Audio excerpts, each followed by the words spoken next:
L'humanité a longtemps été dans l'erreur concernant la nature de la mort, la percevant comme une fin ultime, une disparition totale. Cependant, cette conception, qui présente la mort comme un néant froid ou un dernier rideau derrière lequel ne subsiste que le silence, contredit les enseignements anciens et les témoignages de ceux qui ont vécu des expériences aux frontières de la mort. La question se pose, et si l'arrêt du cœur n'était pas une fin, mais seulement un point de départ? Et si la mort n'était pas l'extinction de la conscience, mais au contraire, sa libération?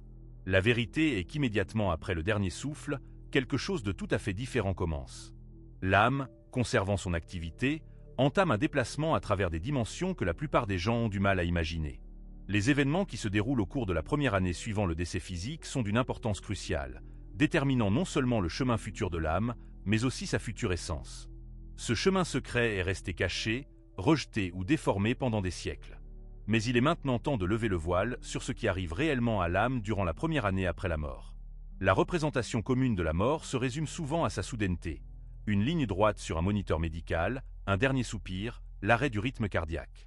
Pourtant, derrière cette fin apparente se cache un processus bien plus complexe, silencieux, subtil et profondément spirituel. Dans les instants qui suivent la mort physique, l'enveloppe corporelle s'immobilise effectivement, mais l'âme, elle, ne disparaît pas. Au contraire, elle entame un processus de séparation. Cette séparation ne se produit pas instantanément, comme un interrupteur que l'on actionne. On pourrait plutôt la comparer au démêlage progressif d'un fil complexe, solidement noué tout au long de la vie, tissé d'innombrables souvenirs, d'émotions profondes et d'une identité forgée. Pour l'âme, le processus de séparation commence par une nouvelle prise de conscience, parfois bouleversante. Au début, elle ne comprend souvent pas entièrement ce qui s'est passé. Une sensation soudaine de légèreté, un sentiment de flottement impondérable, une profonde libération des douleurs passées ou des limitations physiques surgissent. Ceux qui ont vécu des expériences de mort imminente décrivent souvent comment ils ont observé leur propre corps d'en haut, entendu distinctement les conversations dans la pièce et ressenti un sentiment omniprésent de paix profonde. Cependant, ces mêmes personnes rapportent aussi souvent un état de confusion, un contraste saisissant, presque paradoxal, entre la clarté cristalline de leur conscience et le détachement total de leur forme physique habituelle. De nombreuses traditions spirituelles évoquent ce que l'on appelle le cordon d'argent, un lien énergétique invisible qui unit indissolublement l'âme au corps tout au long de la vie terrestre. Dans les premiers instants suivant le décès physique, ce cordon ne subsiste que brièvement, s'amincissant progressivement à mesure que l'âme se libère de ses dernières attaches au monde matériel. Pendant cette période, l'âme est toujours présente, elle continue d'observer et de ressentir. Elle voit le chagrin des proches, entend leurs prières. L'âme peut même tenter de parler ou de tendre la main, mais ses efforts restent inaperçus et personne ne répond. C'est ici que commence une profonde désorientation. Beaucoup d'âmes ne réalisent pas qu'elles ne quittent pas le plan terrestre avec une clarté et une guidance complète, si elles n'ont pas été correctement préparées à cette transition. Pour ceux qui n'ont jamais réfléchi à la nature de l'âme ou à la possibilité d'une vie après la mort, le moment du passage peut être ressenti comme un réveil soudain dans un pays inconnu, dépourvu de tout repère ou carte. Le corps physique n'est plus, mais la conscience, le véritable moi, reste pleinement vivant et actif. Et dans cette nouvelle prise de conscience vient une compréhension qu'il est impossible d'annuler ou d'ignorer. La mort ne détruit pas l'identité, mais au contraire, révèle sa véritable essence. Cependant, toutes les âmes ne vivent pas ce moment avec un sentiment de paix. Celles qui partent soudainement à la suite d'accidents, d'actes de violence ou de traumatismes graves peuvent rester dans un état de profonde confusion. Leur âme tente souvent de s'attarder sur le lieu de sa dernière scène terrestre, observant, pleurant, suppliant d'être remarquées. Certaines refusent même de croire à leur propre mort. Pour les âmes qui étaient excessivement attachées à la vie matérielle, obsédées par le pouvoir, les biens ou accablées par un sentiment de culpabilité non résolu, le processus de détachement n'est pas paisible. Il se produit brusquement et douloureusement. Ces âmes résistent au détachement du corps, s'accrochant désespérément à ce qui leur est familier, éprouvant une peur profonde de l'inconnu au-delà. La charge énergétique que l'âme porte au moment du décès physique se transforme en une sorte de boussole, lui indiquant le chemin à suivre. Dépourvue des distractions corporelles, l'âme se présente dans son état vibratoire pur. C'est ici qu'intervient la loi universelle de la résonance, stipulant que le semblable attire le semblable, un principe qui fonctionne non seulement dans la vie terrestre, mais aussi après. Les âmes dont les vibrations sont alourdies par la peur, le ressentiment ou un attachement excessif peuvent se retrouver piégées dans des couches d'existence plus denses et plus basses. En même temps, les âmes qui, tout au long de leur vie terrestre, ont cultivé la conscience de soi, l'amour et l'harmonie, entament naturellement leur chemin ascendant. Lorsque le dernier fragment du cordon d'argent se dissout finalement, l'âme reste dans une solitude totale. Son existence se déroule désormais dans un espace intermédiaire, que l'on ne peut qualifier de totalement terrestre, mais qui n'est pas non plus au-delà. Certains décrivent cet état comme une immersion dans le brouillard, un espace de dérive sans but, un lent démêlage de toutes les conceptions que l'âme avait d'elle-même. D'autres parlent d'une clarté soudaine, d'une sensation de présence ou même d'une rencontre avec un être de lumière qui les guide doucement. Cependant, pour chaque âme, ce seuil est un moment de transition. Et la manière dont l'âme le franchit, comment elle réagit à sa propre mort, détermine toute la trajectoire ultérieure de son voyage. Que ce chemin soit celui de la paix, de la lutte, de l'attente ou de l'ascension, tout cela prend sa source ici, dans ce moment sacré, souvent invisible, où le corps physique achève son existence et où l'âme commence à se souvenir de sa véritable nature. Dès que l'âme se sépare entièrement de l'enveloppe corporelle, un paradoxe étonnant surgit. D'un côté, une clarté colossale s'installe, mais de l'autre, une profonde confusion. La clarté provient d'une perception non filtrée. Les organes des sens physiques disparaissent, mais la conscience devient plus aiguë que jamais. L'âme ne voit pas avec les yeux, mais par sa présence. Elle n'entend pas avec les oreilles, mais par les vibrations. Le processus de pensée n'est plus lié au cerveau, mais la connaissance vient avec une immédiateté intuitive. Et pourtant, malgré cette conscience élargie, de nombreuses âmes ne peuvent pas comprendre pleinement ce qui leur est arrivé. Elles s'attardent, observant le monde qu'elles viennent de quitter, s'accrochant aux routines, aux relations et aux identités familières qui ont maintenant perdu leur pertinence. C'est particulièrement vrai pour ceux qui, de leur vivant, n'avaient pas de base spirituelle solide. L'âme qui n'a jamais envisagé la possibilité d'une conscience hors du corps reste souvent attachée, non pas par obligation, mais parce qu'elle ne sait tout simplement pas qu'elle peut aller de l'avant. Elle voit des gens pleurer, des médecins s'agiter, des membres de la famille arriver en état de choc. Elle essaie de parler, mais personne ne l'entend. Elle essaie de toucher, mais sa main traverse l'air. Certaines âmes suivent l'ambulance. Certaines planent dans les chambres d'hôpital. D'autres se dirigent directement chez elles, traversant des portes familières, appelant des proches qui ne répondent plus. La désorientation dans ce cas n'est pas physique. Elle est émotionnelle, existentielle. C'est le début d'une nouvelle réalité, mais sans aucun guide ni boussole. Cette étape peut durer des instants ou des semaines, selon le niveau d'attachement et de conscience de l'âme concernée. Pour ceux qui ont vécu profondément enlisés dans la peur, la culpabilité ou un traumatisme non résolu, le moment de la mort ne devient pas une libération, mais plutôt une confrontation. Ces âmes emportent avec elles tout ce qu'elles n'ont pas pu résoudre de leur vivant. Et comme elles ne sont plus liées au corps, ces empreintes émotionnelles s'élèvent, comme de la fumée, devenant accablantes et persistantes. Pour certains, cela se transforme en une sorte de purgatoire, un cycle d'errance, de recherche, d'expérience, non pas comme une punition, mais parce que l'âme cherche encore à comprendre ce qui s'est passé. Cependant, il existe un autre chemin, le plus souvent destiné à ceux qui, de leur vivant, ont développé une conscience intérieure. Même dans leurs petites manifestations, ces âmes, lors de la séparation, reconnaissent la vraie nature du moment. Il peut y avoir encore de la tristesse ou de la nostalgie, mais pas de panique. Elles ressentent une présence que certains décrivent comme des guides, des ancêtres ou des êtres de lumière, les attendant juste derrière le voile. Ces présences n'imposent rien. Elles attendent patiemment. Elles observent. Et quand l'âme est prête, elles tendent quelque chose de bien plus puissant que de simples mots, une invitation énergétique. C'est une sensation semblable à un retour à la maison, le souvenir de quelque chose qui a toujours été su, mais oublié. Cependant, l'âme doit accepter cette invitation. Le libre arbitre subsiste même ici. Il est important de comprendre que cette désorientation n'est pas une forme de punition. C'est un sous-produit naturel de la conscience qui tente de s'adapter à un monde sans temps, sans forme, sans les repères habituels de la vie matérielle. Ici, pas d'horloge, pas de calendrier, pas de travail à reprendre. L'âme est contrainte, pour la première fois depuis longtemps, de simplement être. Et pour beaucoup, cet état peut être effrayant.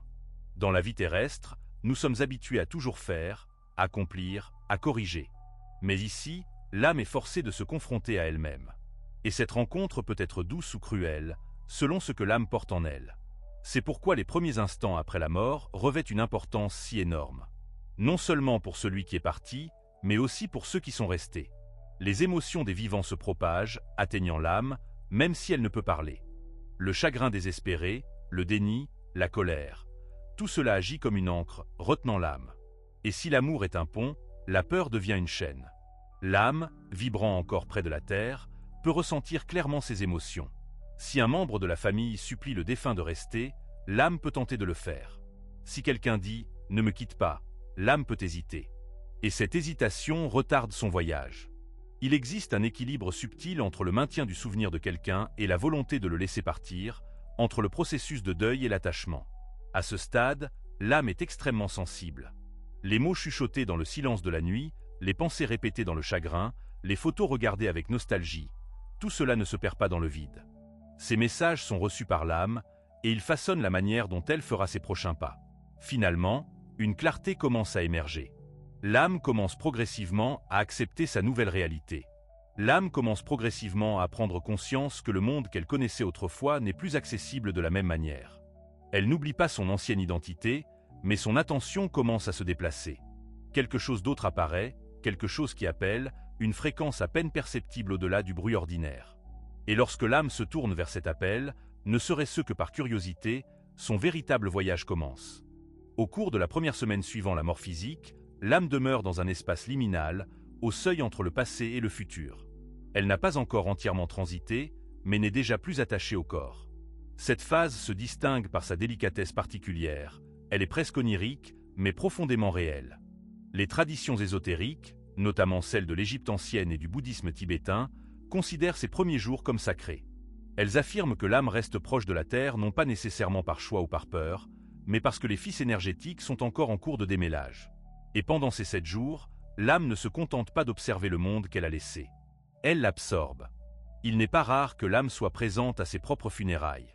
Elle ne s'assied pas parmi les invités, mais plane, observe, ressent. Chaque mot prononcé, chaque larme versée, chaque silence empreint de recueillement ou de regret, résonne dans son champ énergétique.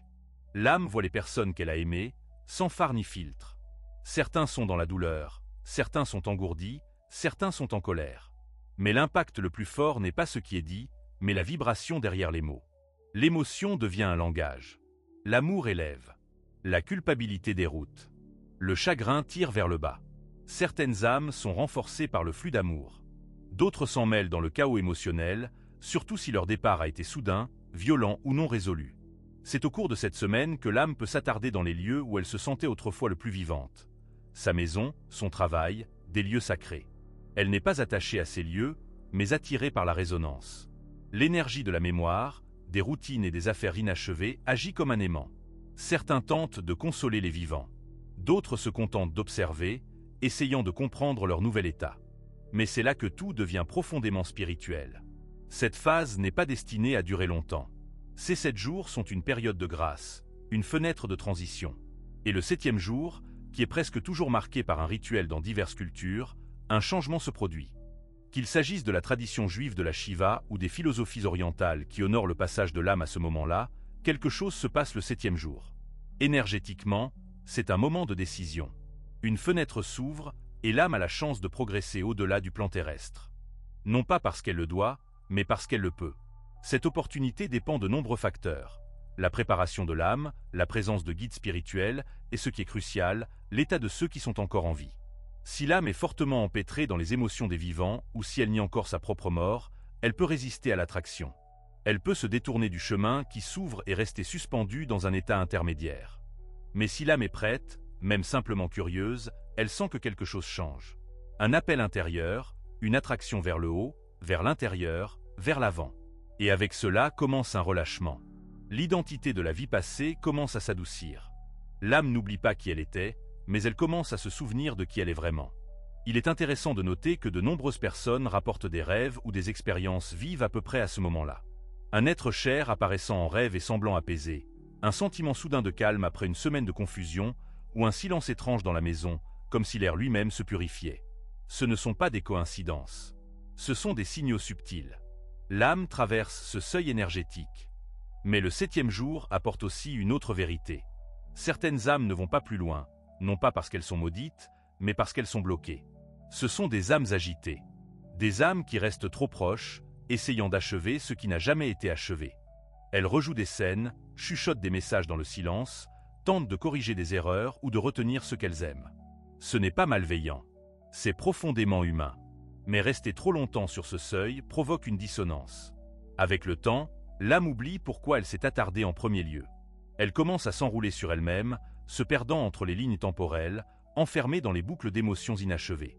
Voilà pourquoi le rituel a de l'importance. Non seulement pour les vivants, mais aussi pour les morts. Prayers, bougies, adus. Ils ne sont pas symboliques. Ce sont des outils énergétiques qui aident les deux parties à se libérer. Quand nous disons au revoir, nous ne fermons pas une porte. Nous l'ouvrons. Et c'est ce que suggèrent les anciens textes ésotériques, en particulier ceux liés à la sagesse de Thoth. L'âme, pendant ces 7 jours, porte encore les échos du monde physique. Elle est comme la vapeur s'élevant d'une tasse chaude, toujours façonnée par le récipient qu'elle a quitté. Mais chaque jour, cette forme devient moins distincte. Il reste l'essence, la vibration. Et à la fin de la semaine, cette essence commence soit à s'élever, soit à s'attacher au poids des émotions non résolues. C'est pourquoi ce que nous faisons dans les premiers jours après le départ d'un être cher a une signification profonde. Notre chagrin ne doit pas servir d'encre, retenant les défunts. Il doit les guider. Notre amour ne doit pas les supplier de rester, mais éclairer le chemin devant eux. Car l'âme ne meurt pas avec le corps. Elle plane. Elle écoute. Et au cours des 7 premiers jours, elle commence à déterminer le voyage qui l'attend. Après avoir franchi le seuil initial de 7 jours, l'âme entre dans une étape plus profonde de transition. Une période que de nombreuses cultures anciennes vénéraient comme sacrée, connue sous le nom de chemin de 40 jours. Contrairement à la première semaine, où dominent les attachements émotionnels et les échos terrestres, cette phase se caractérise par un déplacement du focus vers l'intérieur. L'âme se tourne vers elle-même. Elle ne se contente plus de témoigner du monde qu'elle a quitté. Elle témoigne maintenant de la vie qu'elle a vécue. Et ce ne sont pas de simples souvenirs. Ce sont des sentiments au pur, immédiats, incontestables. Cette revue ne se déroule pas comme un montage des meilleurs moments. Ce n'est pas une chronologie froide et objective. Au lieu de cela, l'âme revit sa vie à travers les yeux de ceux qu'elle a influencés. Chaque interaction, chaque mot prononcé avec colère ou gentillesse, chaque décision qui s'est propagée vers l'extérieur, tout cela revient, mais non comme un jugement, mais comme une vibration. L'âme ressent non seulement ce qu'elle a fait, mais aussi ce qu'elle a fait ressentir aux autres. C'est ici que l'ego commence à se dissoudre. La fausse identité, formée par le statut, les biens et l'image extérieure, perd son emprise. La vérité demeure. Et pour de nombreuses âmes, cette vérité est difficile à supporter. Ce n'est pas une punition, c'est une purification. La douleur n'est pas infligée, elle est révélée. Et pourtant, il y a une beauté dans ce processus. Car pour la première fois, l'âme voit clairement. Il n'y a pas de mécanisme de défense, pas de rationalisation, seulement une compréhension pure. Dans de nombreux enseignements ésotériques, cela est appelé la pesée du cœur, une métaphore du livre des morts égyptiens, où le cœur est placé sur une balance face à une plume. Il ne s'agit pas de crime et de châtiment. Il s'agit de densité, de légèreté, de résonance. L'âme commence à se décharger de ce qui l'alourdit, la culpabilité, le regret, la colère, la peur. C'est le véritable sens du jour du jugement, non pas une damnation éternelle, mais une réflexion consciente. Et elle n'y va pas seule. Les traditions spirituelles du monde entier parlent de guides, d'ancêtres ou d'intelligences supérieures qui accompagnent l'âme pendant ce temps. Certains les appellent des anges, d'autres des maîtres ascensionnés. Et dans les traditions de sagesse attribuées à Thoth, ils sont appelés les gardiens des archives ou les porteurs de sagesse. Ils ne jugent pas. Ils éclairent. Ils révèlent les schémas, les choix et les leçons de l'incarnation, aidant l'âme à comprendre les significations plus profondes de ses joies et de ses souffrances. Mais c'est là que tout devient encore plus transformateur. L'âme ne se contente pas de revoir, elle guérit. Chaque prise de conscience, chaque libération d'un fardeau émotionnel libère l'âme pour une ascension vibratoire. Plus elle comprend, plus elle devient légère, et plus elle se libère, plus elle s'ouvre. En ce temps sacré, l'âme peut également rencontrer des moments d'une paix si profonde que le langage humain est incapable de les décrire. Des moments de pure présence, baignés de lumière, connectés à tout ce qui existe. Toutes les âmes ne traversent pas cette phase de la même manière. Certaines, surtout celles qui ont vécu avec conscience, humilité et service, parcourent ce chemin comme l'eau entre les doigts, avec grâce, sans relâche. D'autres résistent. L'ego peut ne pas lâcher facilement. Le déni et l'attachement peuvent entraîner l'âme dans des cycles d'évitement, mais le temps, tel que nous le connaissons, n'existe pas de la même manière derrière le voile. Même dans la résistance, la guérison est toujours disponible. L'âme peut s'arrêter, hésiter, se perdre temporairement, mais le voyage continue. L'appel intérieur ne cesse jamais. Pendant ce temps, l'âme peut encore s'adresser au vivant, non par la voix, mais par la présence. Beaucoup rapportent des rêves vifs, des sensations inexplicables ou des synchronicités au cours de cette fenêtre de 40 jours. C'est la manière de l'âme de dire « Je suis toujours là, mais pas comme vous m'avez connu ». Ces rencontres sont souvent brèves, mais puissantes. Une odeur, un murmure, une chanson jouant au moment parfait. Elles ne sont pas accidentelles. Ce sont des ponts entre les mondes. Le nombre 40 apparaît dans les textes sacrés et les traditions pour une raison. Dans les récits bibliques, il symbolise la purification. 40 jours du déluge, 40 ans dans le désert, 40 jours de jeûne. Dans les systèmes ésotériques, il symbolise un cycle complet de libération et de renouvellement. Il marque une maturation spirituelle, après laquelle quelque chose de nouveau naît. Et pour l'âme, ces 40 jours sont exactement cela, une renaissance spirituelle. Elle sort du processus avec une conscience de soi plus claire, non pas comme une personnalité, mais comme un être de conscience. Et ici, nous devons nous arrêter et comprendre la signification de ce moment. Ce que l'âme devient après ces 40 jours est façonné non par la perfection, mais par la conscience. Il ne s'agit pas de savoir à quel point la vie a été idéale. Il s'agit de savoir à quel point l'âme en a compris le sens profond. Cette compréhension devient sa clé, ouvrant des mondes qui reflètent sa vibration. De là, l'âme commence à se déplacer vers des plans d'existence plus subtils, non par hasard, mais magnétiquement attirée par sa propre fréquence. Le chemin de 40 jours n'est pas une fin. Cet état peut être comparé à une chrysalide d'où quelque chose de nouveau doit émerger. Ce qui apparaîtra ensuite dépend de la mesure dans laquelle l'âme était prête à se regarder dans le miroir et à se voir vraiment. Et pour ceux qui sont encore en vie, c'est le moment d'honorer la mémoire des défunts, et non de pleurer inconsolablement, de leur envoyer de l'amour, et non de la tristesse. Car chaque pensée, chaque prière, chaque acte de souvenir façonne l'espace à travers lequel l'âme voyage. Dans cette danse invisible entre les mondes, l'amour reste la force la plus puissante de toutes. Ce n'est pas parce que l'âme a quitté le monde physique qu'elle a disparu de votre vie. Après la transition de 40 jours, lorsque l'âme commence à se stabiliser dans sa nouvelle forme énergétique, elle revient souvent, non pas en chair, ni dans des manifestations fantomatiques théâtrales, mais en présence, en visite qui contourne la logique et s'adresse directement au cœur. Elle vient dans des rêves qui semblent plus réels que la réalité elle-même. Elle vient dans des moments de silence, lorsque vous sentez la présence de quelqu'un à vos côtés, mais qu'il n'y a personne. Elle vient par vagues d'émotions qui semblent surgir de nulle part, laissant derrière elle réconfort ou larmes, sans lien avec votre vie éveillée. Ce n'est pas une illusion de l'esprit.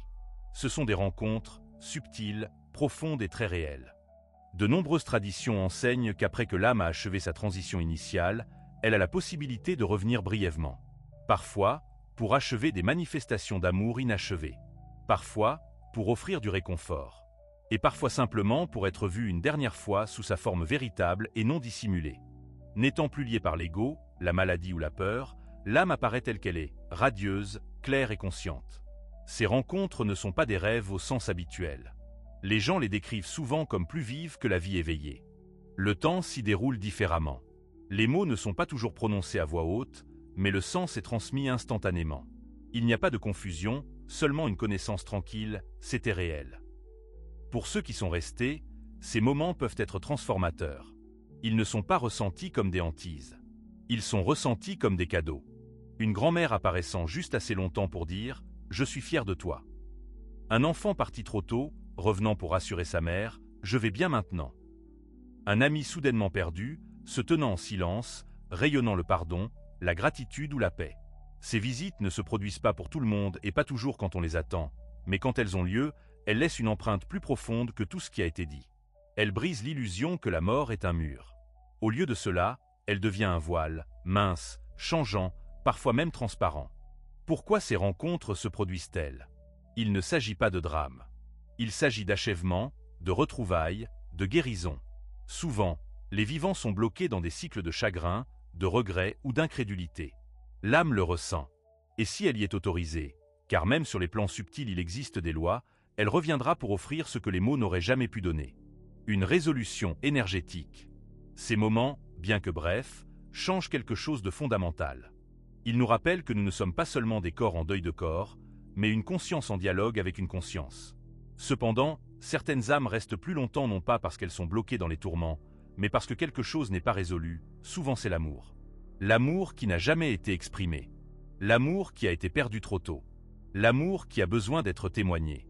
Dans de rares cas, l'âme peut s'attarder en raison d'un attachement ou d'une confusion, surtout si la mort a été soudaine ou traumatisante. Mais même alors, l'esprit. Nos guides sont toujours là, nous poussant, nous dirigeant, aidant l'âme à avancer. Personne n'est seul, même dans l'espace liminal. Ce qui rend ces rencontres si difficiles à discuter ouvertement, c'est qu'elles défient la logique moderne. Nous vivons dans un monde qui rejette tout ce qui ne peut être pesé ou mesuré. Pourtant, ceux qui ont vécu ces expériences n'ont pas besoin de preuves. Ils portent cette connaissance comme une cicatrice transformée en lumière, et souvent, ils n'en parlent même à personne. Non par peur, mais parce que les mots sont impuissants. Comment expliquer que votre père, décédé il y a 10 ans, soit apparu en rêve la nuit dernière et vous ait dit exactement ce que vous aviez besoin d'entendre, ce dont vous ne saviez même pas avoir besoin? Comment convaincre quelqu'un que le rire de votre enfant a résonné à vos oreilles alors que vous étiez seul dans la pièce? Ces rencontres sont sacrées. Elles sont la preuve non pas de fantômes, mais de continuité, non pas de hantise, mais d'harmonie. Elles nous montrent que la mort n'est pas une porte fermée, mais une page tournée. Et parfois, les âmes reviennent pour nous laisser lire une ligne de plus avant de poursuivre leur chemin. Pour ceux qui sont suffisamment ouverts pour l'accepter, ces moments ne laissent aucun doute. Les liens formés dans l'amour ne peuvent être brisés par le temps, la distance ou même la mort elle-même. Les enseignements attribués à Tho parlent de ces rencontres comme des échos de l'âme, des empreintes vibratoires laissées non pas comme des vestiges de ce qui fut, mais comme des rappels de ce qui est encore. Lorsque les vibrations des défunts s'alignent avec l'ouverture des vivants, des ponts se forment, non pas physiquement, mais énergétiquement. Ce sont des moments où deux fréquences se rencontrent à travers différentes dimensions, non pas pour tirer les vivants en arrière, mais pour leur rappeler de vivre en avant avec plus d'amour, plus de conscience, plus de gratitude. Il est remarquable que même ceux qui n'ont jamais consciemment cru à de telles choses en fassent souvent état. Le sceptique endurci visité dans un rêve, si puissant qu'il restructure son chagrin. L'enfant décrivant une interaction avec un grand-parent qu'il n'a jamais rencontré, mais qu'il connaît intimement. Ces moments contournent la croyance. Ils sont ressentis avant d'être compris. Et c'est là l'essentiel. Ce ne sont pas des leçons pour l'esprit, mais des transmissions pour l'âme. Alors, quand vous ressentez quelque chose, quand vous percevez une odeur familière sans source, quand vous faites un rêve d'une telle clarté qu'il vous habite pendant des semaines, ne le balayez pas. Ne l'expliquez pas. Asseyez-vous avec. Ressentez-le. Cela pourrait être plus réel que tout ce que vous avez vécu éveillé. Ces rencontres ne sont pas une fantaisie. C'est la manière de l'âme de nous rappeler que l'amour est la seule force assez puissante pour résonner au-delà du voile. Dès que l'âme commence à se détacher complètement du monde physique, elle ne dérive pas simplement dans un espace infini et sans direction. Elle est attirée, tirée vers une destination vibratoire spécifique, comme l'eau coulant en pente douce. Cette destination n'est pas assignée par un juge externe siégeant sur un trône, elle est attirée par la propre fréquence de l'âme. Votre monde intérieur, vos pensées, vos émotions, vos intentions tout au long de votre vie façonnent ce qui vient ensuite. Ce n'est pas une punition ou une récompense, mais une résonance. La loi de l'attraction existe au-delà du plan matériel. Vous allez là où vous vibrez. La plupart des gens ne réalisent pas que l'au-delà n'est pas un lieu unique. Ce n'est pas le paradis ou l'enfer, tel qu'enseigné en termes simplifiés. Selon les anciennes doctrines ésotériques, notamment celles attribuées à Tho et aux écoles mystiques, il existe des plans au-delà des plans d'existence, des dimensions au sein des dimensions. Chacun correspond non seulement à vos actions, mais aussi à votre niveau de conscience, votre clarté, vos attachements et votre amour. Ainsi, l'au-delà n'est pas un endroit où l'on vous envoie. C'est une réalité sur laquelle vous vous syntonisez. Pour certains, cette phase suivante est paisible et lumineuse. Ces âmes arrivent dans des royaumes de sérénité, des environnements réparateurs qui semblent presque oniriques, mais possèdent une cohérence et une clarté supérieures à tout ce que nous expérimentons dans le monde physique. Là, elles se reposent, apprennent et donnent un sens à ce qui s'est passé. Elles sont souvent accueillies dans ce que certains appellent des colonies spirituelles ou des écoles d'âme, des lieux conçus non pas pour le jugement, mais pour l'évolution. Ces royaumes, décrits à la fois dans les expériences de mort imminente et la littérature ésotérique, ne sont pas de simples métaphores. Ils sont riches, vibrants et adaptés à la préparation de l'âme. Ici, l'âme peut rencontrer des guides, retrouver des âmes familières et subir une guérison, énergétique, émotionnelle, karmique. Mais toutes les âmes n'y arrivent pas immédiatement. Certaines s'attardent dans ce que Tho décrit comme des royaumes intermédiaires, des zones de brume, d'inertie ou de répétition. Ce ne sont pas des lieux de feu et de tourment, mais plutôt des miroirs énergétiques. Les âmes accablées par des émotions non résolues, de profonds regrets ou de la confusion peuvent se retrouver dans un royaume qui semble bloqué. Elles peuvent même ne pas réaliser qu'elles sont passées. Elles s'accrochent à des schémas, revivant parfois des souvenirs, revisitant des lieux ou retournant à des attachements qu'elles n'ont pas pu lâcher de leur vivant. Ce n'est pas qu'elles sont punies, c'est que leur vibration ne s'est pas encore suffisamment allégée pour s'élever. C'est comme essayer de voler avec des pierres dans les poches. Mais même là, l'âme n'est pas seule. Des êtres supérieurs, appelés les guides, anges ou observateurs, sont présents, offrant doucement une direction, sans interférer, mais en permettant. L'âme doit choisir. Elle doit désirer grandir. Personne ne la tire vers le haut. Elle doit s'élever elle-même par la conscience, l'humilité et la quête de la vérité. Et parfois, cela prend du temps. Cependant, le temps n'est pas linéaire ici. Ce qui peut sembler des semaines pour l'âme peut être des minutes ou des années dans notre monde. C'est le mystère. L'âme n'est plus liée à nos horloges. Il y a aussi des âmes qui résistent à ces appels supérieurs. Des âmes tellement identifiées au monde matériel, tellement attachées au statut, aux possessions, aux rancœurs, aux dépendances qu'elles rejettent la possibilité d'avancer. Ces âmes peuvent rester dans des champs de basse vibration, denses, froids, chaotiques, non pas parce qu'elles sont maudites, mais parce qu'elles ne sont pas prêtes.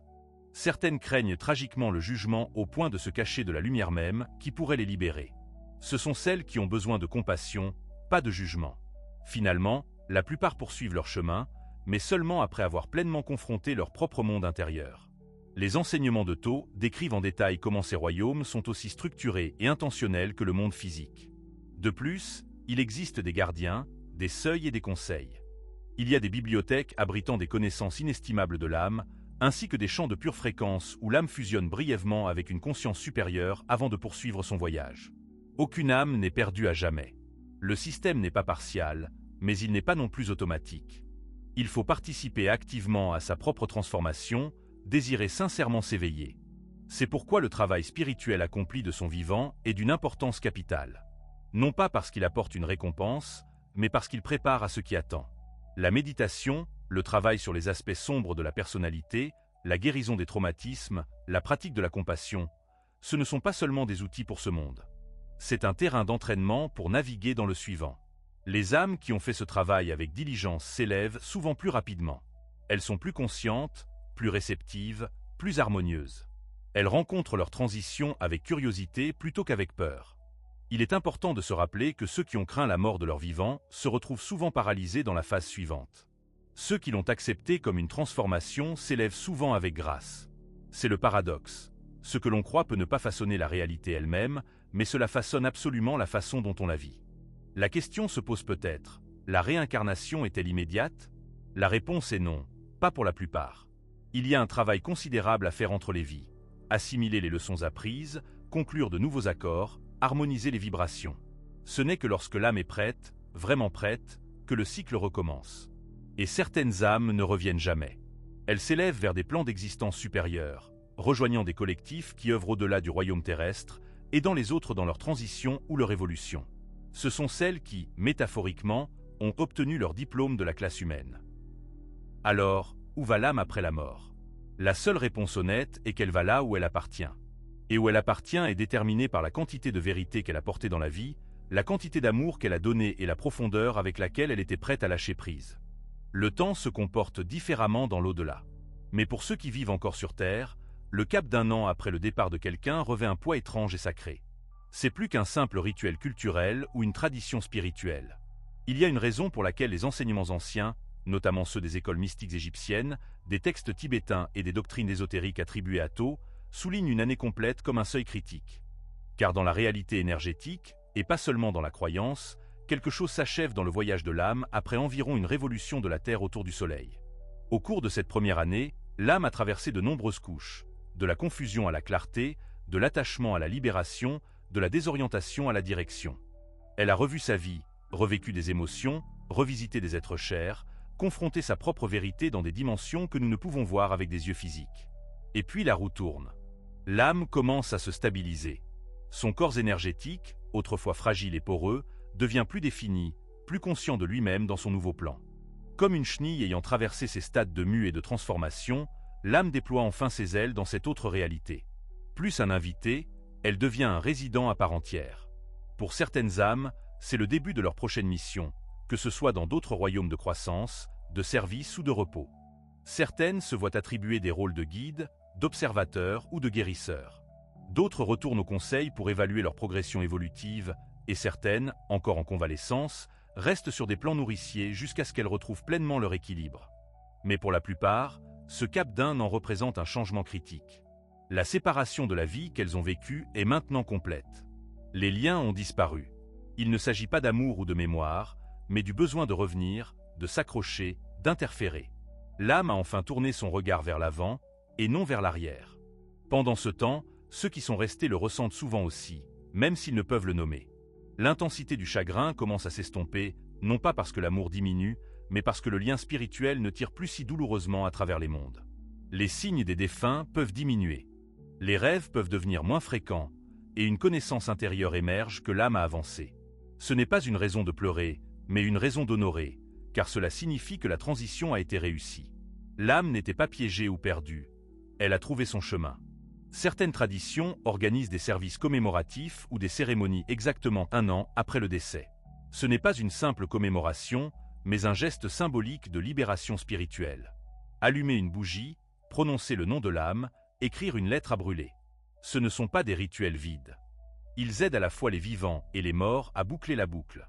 C'est un lâcher-prise mutuel. L'âme défunte reconnaît que son temps sur Terre, sous cette forme, est bel et bien terminé. Et les vivants acceptent que, bien que la personne ne soit plus physiquement présente, son essence a traversé le voile vers sa prochaine étape. Les écrits de Tho, souvent voilés de métaphores, décrivent cette phase comme une renaissance à travers un portail d'oubli, car pour avancer, l'âme doit oublier certains aspects de la vie qu'elle a laissés derrière elle, non par manque de respect, mais par nécessité spirituelle. De même qu'une graine doit se débarrasser de son enveloppe pour germer, l'âme doit abandonner le récit qu'elle portait autrefois pour évoluer. C'est le défi de l'éternité. Vous ne pouvez pas grandir en vous accrochant à ce qui ne correspond plus à votre vibration. Et pour ceux qui sont encore dans le monde matériel, ce cap d'1 an est aussi une invitation non seulement à pleurer, mais aussi à réfléchir à leur propre chemin. Quelles parties de vous doivent mourir pour que vous puissiez vivre plus pleinement? Quels attachements vous retiennent encore à de vieilles identités, douleurs ou illusions? L'âme de votre être cher a déjà franchi ses portes. Êtes-vous prêt? La première année après la mort n'est pas une simple errance passive dans l'invisible. C'est un voyage, un déploiement sacré, un programme de rappel et de libération. L'âme apprend, guérit et se transforme. Et au cap d'1 an, elle passe à une couche plus profonde de son véritable foyer. Non pas le corps qu'elle a laissé derrière elle, non pas le chagrin qu'elle a touché, mais la lumière qu'elle devient lentement. Et si vous avez déjà ressenti une paix subtile vous envelopper autour de l'anniversaire, ou senti la finalité d'un lien s'adoucir en acceptation, vous l'avez ressenti aussi, car l'énergie ne ment pas. L'âme a avancé. Et maintenant qu'elle continue, vous le pouvez aussi. Les mythes l'appellent un dieu. Les scribes l'appellent un maître. Et ceux qui étudiaient les étoiles le connaissaient comme le gardien du temps, du langage et des mystères de l'âme. Tahuti, pour les anciens kémites, est plus qu'une simple figure mythologique gravée dans la pierre. Il représente une conscience, une force de mémoire et de vérité qui s'étend au-delà de ce que l'histoire peut enregistrer. Ces enseignements ne parlent pas seulement de la vie ou de la mort. Ils parlent de la grande spirale qui les relie. De la mort non pas comme une fin, mais comme un mouvement entre les fréquences. Et dans les enseignements qui lui sont attribués, en particulier dans les cercles ésotériques et les traditions hermétiques, le voyage de l'âme après la mort n'est pas vague. Il est clairement délimité, intentionnel et ciblé. Tho ne décrivait pas seulement la mort comme une transition. Il la décrivait comme une leçon, un stade de conscience où l'âme se débarrasse de ses illusions et fait face à son essence. Selon ses enseignements, l'âme existe sur de nombreuses couches, et le corps physique n'est que la couche la plus dense. Quand il meurt, l'âme se sépare de cette couche, comme un serpent mue sa peau. Mais elle ne plane pas simplement dans la béatitude. Elle traverse des phases structurées. Dans les tablettes d'émeraude, Tho décrit des lieux dans les royaumes invisibles où l'âme se repose, guérit, apprend et se prépare. Ce ne sont pas des punitions ou des récompenses. Ce sont des destinations vibratoires, attirées par l'état intérieur de l'âme. L'âme qui a vécu dans la vérité avec conscience, amour et clarté s'élève vers des royaumes d'harmonie, non pas parce qu'elle a mérité, mais parce qu'elle y résonne. L'âme qui a vécu dans la peur, l'inconscience ou a causé du tort aux autres n'est pas jugée, mais son chemin est plus lent, plus lourd. Elle doit faire face à ce qu'elle a nié. Elle doit apprendre ce qu'elle a refusé de voir. Ce n'est pas un jugement divin. C'est une loi énergétique, aussi inébranlable que la gravité. Le cadre de Tho ne concerne pas le péché ou la punition. Il concerne la conscience et la fréquence. Ce que vous portez en vous devient votre destination. Et la mort n'est qu'un déploiement de cette fréquence. Ainsi, la première année après la mort n'est pas un intervalle de temps vide. C'est une série d'initiations. L'âme rencontre les échos d'elle-même, de ses choix, de ses vérités, de ses ombres.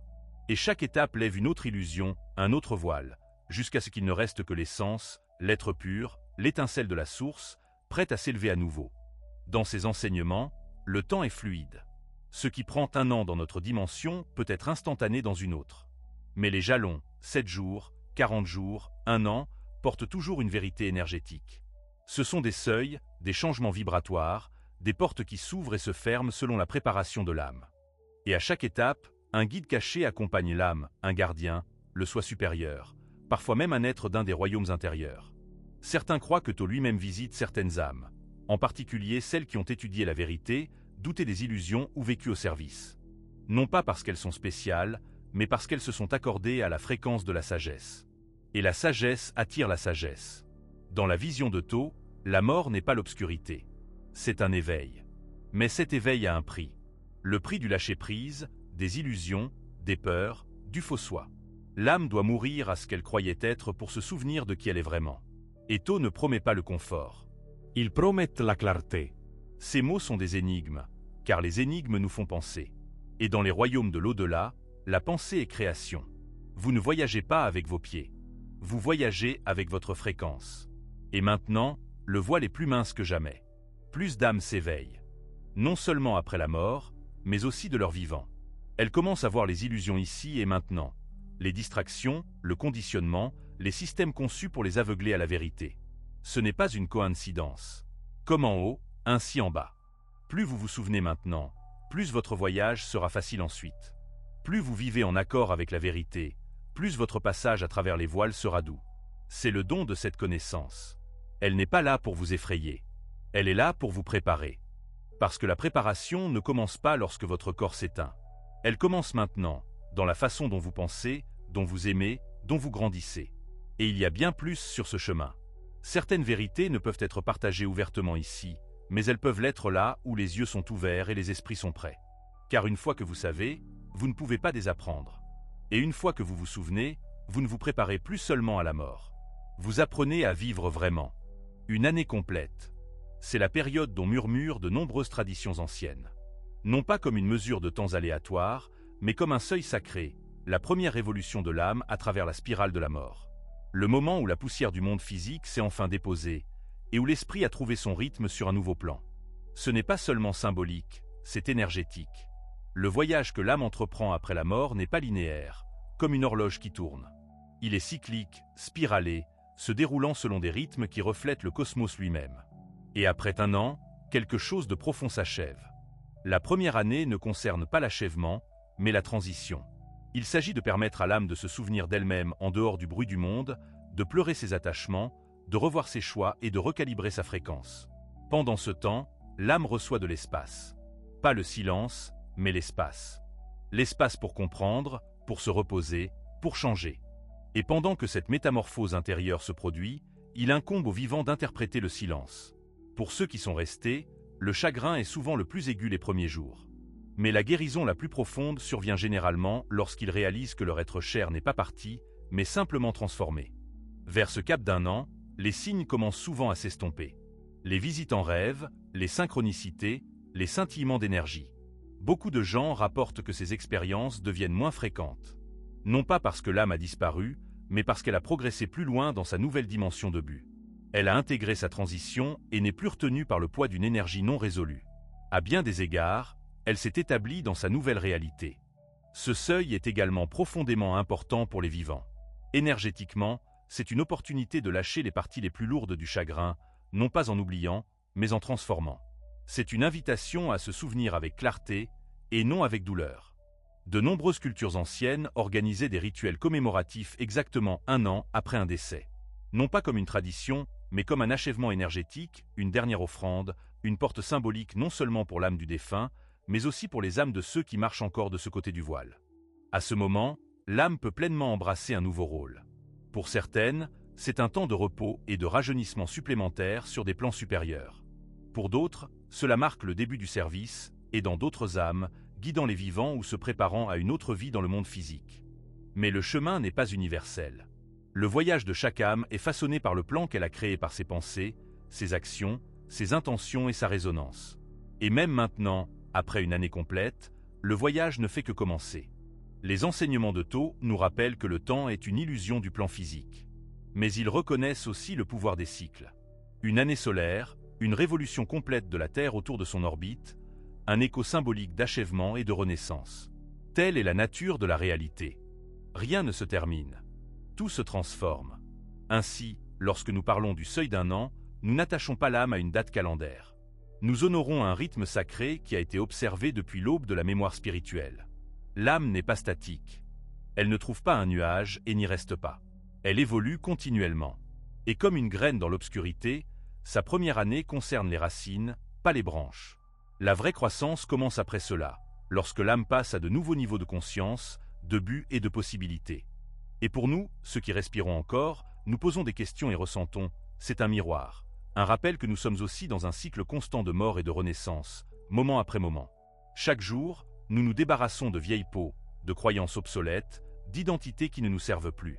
Et ainsi, la mort n'est pas quelque chose qui arrive une fois, elle arrive constamment. Et la vie aussi. Que se passe-t-il pour l'âme la première année après la mort? Elle se souvient, se débarrasse, guérit, s'éveille et finalement s'élève. Mais la vraie question est, que vous arrive-t-il pendant que l'âme se transforme? Changez-vous ou restez-vous bloqué dans l'illusion que la mort est la fin? La connaissance sacrée a toujours été présente. Les enseignements anciens n'ont jamais complètement disparu, mais au fil des siècles, ils sont restés enfouis sous des couches de distractions mondaines, oubliés sous des dogmes rigides et habilement dissimulés dans des symboles accessibles à quelques élus seulement. Aujourd'hui, ces vérités sont remémorées non pas comme un acte de foi aveugle, mais comme une profonde résonance intérieure qui vibre au plus profond de l'être. Au fond du subconscient de chaque individu a toujours résidé cette connaissance, celle de la continuité de la vie, de l'immortalité de l'âme, et que la vérité attendait patiemment le moment de l'éveil de la conscience. Si le lecteur est arrivé à ce point du récit, il ressent probablement déjà cette connexion profonde. Le monde n'est pas tel qu'il a été perçu. La mort est bien différente de ce que les conceptions communes ont décrit. Et l'âme de chaque personne est considérablement plus ancienne, plus sage et plus puissante qu'on ne peut l'imaginer.